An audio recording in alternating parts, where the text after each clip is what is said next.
Alright, so this is what that spring looks like.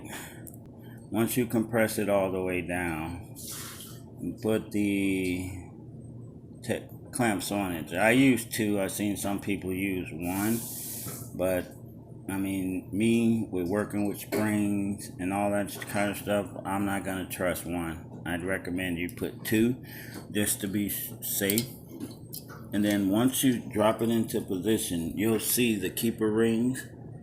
Now, as long as you can see those keeper rings, you're gonna put the holder in, the keeper holder. Now you look, you see those rings there, so that lets you know that your keepers are gonna adjust right in. Now this is a little tricky. It gets a little tricky with the keepers, and if you got some needle nose or something, it's best to use those. But me, I'm just going in with my bare hands here. But it'll be probably easier with needle nose because you don't have to force your hand inside of all this stuff. And then trying to keep it all steady and even. Oh, my rag must have moved down there because my valve's moving now. But, okay. Now, this is where it gets a little dangerous. As you can see, we're in, we got the keepers in. It ain't going nowhere. So, what I do now at that part is I'm going to come over. And once you pop it, there, it's in place. Just pop these.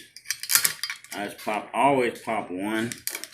And then with popping that one, it's going to let the pressure just basically take the other ones loose. And then now you got the two on the back side that are pulled threaded out. And you just hit those with your knife as well.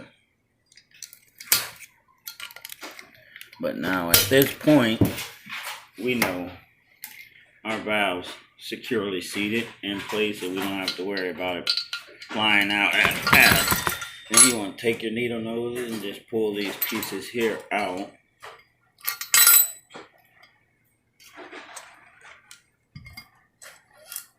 And that valve's done. And we'll move on to the second. Or to the third one. But now you can see, we got both of these valves back in place. Nice and tight, snugged up in there. And you ain't gotta worry.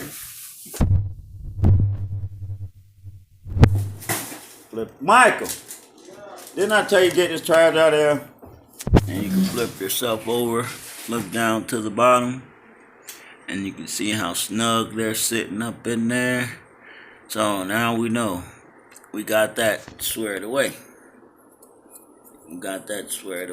Those valves are in and ready to go. Now we can move on to the second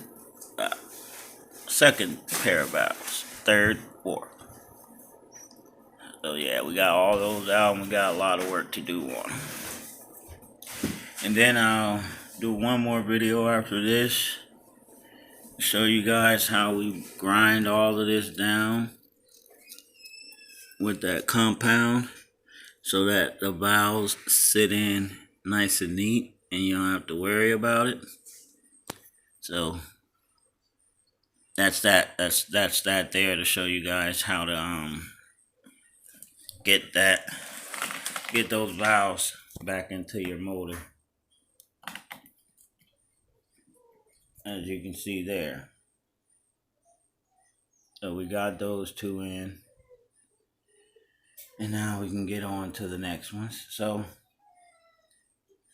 just wanted to give you guys an idea of what your spring should look like, or what the motor should actually look like once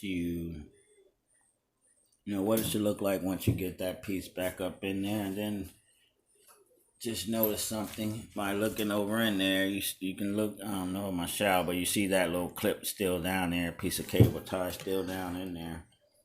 So we want to make sure we get all that out of there. Of course, you don't need any of that, anything extra in and or around these motor parts here.